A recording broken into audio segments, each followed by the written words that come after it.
हाय, hello, नमस्कार मंडळी. Welcome to my long video. मी विद्या इथे तुमचं सर्वांचं मनापासून स्वागत करते. फ्रेंड्स, आज आपण एकदम साध्या सिंपल पद्धतीने आपण गवारची भाजी इथे बनवू, म्हणजेच क्लस्टर बीन्स आपण इथे बनवू. दिसायला एकदम साधी पण खूप फायदेशीर भाजी आहे ही.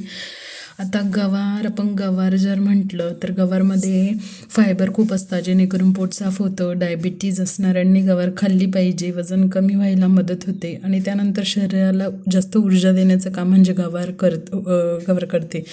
आता ही भाजी खाल्ली ना तर फिटनेसचं गुरु व्हायचं एकदम फ्रीमध्ये असं आपण म्हणू शकतो. इथे मी एकदम साध्या सिंपल पद्धतीने शेंगदाण्याच्या कुटामध्ये गवारची भाजी इथे मी बनवून घेतलेली आहे. एकदम सिंपल. तेल, जिरे, मोहरी, हिंग, हळद, लाल तिखट, लसूण आणि वरतून शेंगदाण्याचा कूट आणि एकच शिट्टी करून घेतली आहे. फ्रेंड्स, कढईमध्ये भाजी करा, खूप छान होईल. पण माझ्याकडे वेळ नव्हता म्हणून मी कुकरमध्ये थोडी झटपट भाजी केलेली आहे.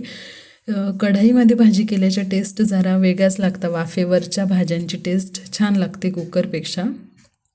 आणि त्यानंतर फ्रेंड्स, इथे आपण गवारची भाजी करून घेतली. पण यात असं झालं की गवार जास्त शिजवायची नाही. जास्त शिजवली तर ती एकदम गिळगिळीत लागते, छान नाही लागत. गवार कमी शिजवायची, टेस्ट छान येते. कोरडी गवार सुकी बनवायची असेल तर कांदा टाकून बनवायची, एकदम छान लागते. चला तर मग फ्रेंड्स, तुम्हाला माझे व्हिडिओ आवडत असतील तर चॅनलला सबस्क्राईब करा, लाईक करा, कमेंट करा, शेअर करा. आणि असेच काही सिंपल आणि साध्या रेसिपीज मी तुमच्यासाठी नक्की घेऊन येणार आहे. फ्रेंड्स, फॉलो करायला विसरू नका. एकदम घरगुती रेसिपीज असतात आपल्या, जास्त मसाले नाही, ढीगभर मसाला, चव नाही कशाला, अशा आपल्या रेसिपीज नसतात. साध्या सिंपल पण छान हेल्दी. सो प्लीज सपोर्ट करा फ्रेंड्स.